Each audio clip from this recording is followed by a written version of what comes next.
दोस्तों, digital payment के मामले में हमारा भारत आज वर्ल्ड लीडर बन चुका है। दिसंबर 2022 के अंत तक भारत ने 1.5 ट्रिलियन डॉलर का ऑनलाइन पेमेंट ट्रांजैक्शन कर चुका है, जो इतना है कि अगर आप अमेरिका, ब्रिटेन और जर्मनी और फ्रांस के टोटल ऑनलाइन ट्रांजैक्शन को भी मिला दें, फिर भी ये भारत के आंकड़े को पार नहीं कर सकेंगे। डिजिटल पेमेंट के मामले में पूरी दुनिया से आगे होने के बावजूद भी भारत का रुपए एक इंटरनेशनल करेंसी नहीं बन पाया है।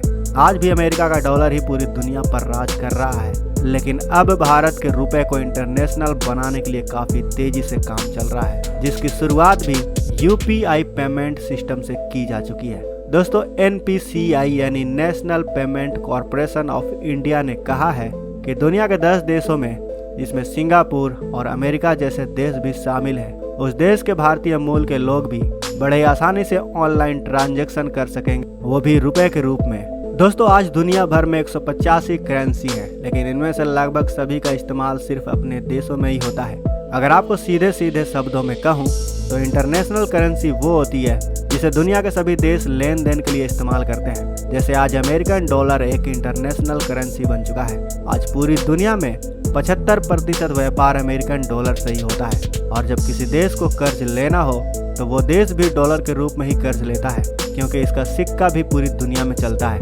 इसके साथ ही यूरोप का यूरो, जापान का यान, ब्रिटेन का पाउंड और चीन का युआन भी छोटी इंटरनेशनल करेंसी की कैटेगरी में आती है। अब सवाल यह है कि आखिर डॉलर एक इंटरनेशनल करेंसी कैसे बना। तो हम आपको बता दें कि साल 1944 में जब दुनिया में दूसरा विश्व युद्ध चल रहा था, तब 44 देशों ने अपनी करेंसी को अमेरिकन डॉलर के साथ जोड़ने का फैसला किया। उस वक्त अमेरिका ही इकलौता ऐसा देश था जो उस वक्त का सबसे मजबूत देश था। इसके साथ ही अमेरिका के पास उस वक्त दुनिया में सबसे ज्यादा सोने का भंडार था। आपको पता होगा कि इससे पहले ट्रेड यानी व्यापार करने के लिए लोग सोने चांदी के सिक्कों का इस्तेमाल करते थे। इसीलिए उस वक्त सभी इन 44 देशों ने अपने करेंसी को डॉलर के साथ जोड़ने का निर्णय लिया था। लेकिन आज डॉलर की तंगी झेल रहे श्रीलंका और प्रतिबंधों से प्रभावित रूस Indian rupee trade settlement mechanism का इस्तेमाल करना चाहते हैं। ये बात खलीज टाइम की एक रिपोर्ट में कही गई है। अगर ऐसा हुआ तो ये दोनों ऐसा करने वाले पहले देश होंगे। यह एक भारत के लिए गेम चेंजिंग पहल होगी, जो अंतर्राष्ट्रीय लेन देन के लिए डॉलर और अन्य प्रमुख मुद्राओं के बजाय भारतीय रुपए का उपयोग करेंगे। जुलाई 2022 से भारत सरकार डॉलर की कमी वाले देशों को अपने रुपए सेटलमेंट मैकेनिज्म में लाने की कोशिश कर रही है। भारत के केंद्रीय बैंक RBI ने Indian rupee trade settlement mechanism के माध्यम से श्रीलंका के साथ व्यापार के लिए बैंकों को 5 विशेष व्यापार खाते खोलने की मंजूरी दी है, जिन्हें वेस्ट्रो कहा जाता है। इसी तरह RBI ने बैंकों को रूस के साथ रुपए में व्यापार के लिए 12 वेस्ट्रो खाते खोलने की मंजूरी दी है। इस रिपोर्ट में भारत सरकार के एक अधिकारी के हवाले से कहा गया है कि भारत सरकार ऐसे और देशों को इस मैकेनिज्म में लाना चाहती है जिनके पास डॉलर की कमी है। अब तक 5 से 6 बैंकों को रुपए में इंटरनेशनल ट्रेड सेटलमेंट की सुविधा के लिए वेस्ट्रो खाते खोलने की अनुमति दी गई है। Federation of Indian Export Organization यानी FIEO के महानिदेशक अजय सहाय का कहना है कि कई मुद्दों को सुलझा लिया गया है। एक्सपोर्टर और इंपोर्टर ने खातों को खोलने के लिए बैंकों से संपर्क करना शुरू भी कर दिया है। इसलिए नई भुगतान प्रणाली के तहत रूस के साथ व्यापार समझौता कुछ शिपमेंट के लिए जल्द ही शुरू होने की उम्मीद है।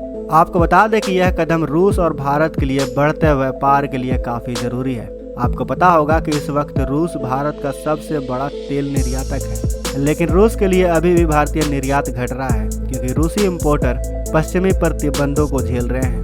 यही नहीं, आज रूस के अलावा भी ताजिकिस्तान, क्यूबा, लग्जमबर्ग और सूडान सहित कई और देशों ने भी भारत के रुपए ट्रेड सेटलमेंट मैकेनिज्म में अपनी रुचि दिखाई है।